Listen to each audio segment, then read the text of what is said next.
Sa mga naghanap ng filter na ganito, sa mga gustong mag-filter ng ganito, so available yan sa ating comment section. Yung link nasa description natin. So sa mga gustong mag-avail, so ito, yung itsura niya. So ayan. So pangalawang orderan natin to guys. So may mga kasama na ng libreng filter para pang matagalan natin. So yan. Yun o, tatlo na yung in-order natin. So sa mga gusto nito guys, nasa description lang yung link natin. So i-check out nyo na lang. Sa mga gusto mag-avail ng ganitong filter para safe yung ating mga iniinom. Kahit pa paano, indirekta sa gripo yung ating iniinom, no? Meron na itong filtration. Yan, may carbon filter. Tapos ito yung UDF, CTO, UDF, tapos ano itong isa? PP sediment filter. Yan. So ito. Tapos pag nag-order kayo nito, may kasama na siyang tatlo. Depende naman sa inyo guys kung anong gusto niyo pili. Kung anong pipiliin niyo na makasama nito.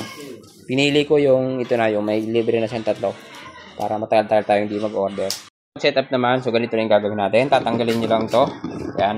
Tatanggalin niyo lang to kasi may mga plastic pa to guys sa loob. Ayan o, may mga plastic pa yan. So kailangan niyo to tanggalin. So bago niyo siya i-set up. So ayan, tanggalin muna natin to, then set up na tayo. So yun guys, nandito na tayo sa pag-setup. So ito na guys yung makasama niya, may kasama siyang ganito.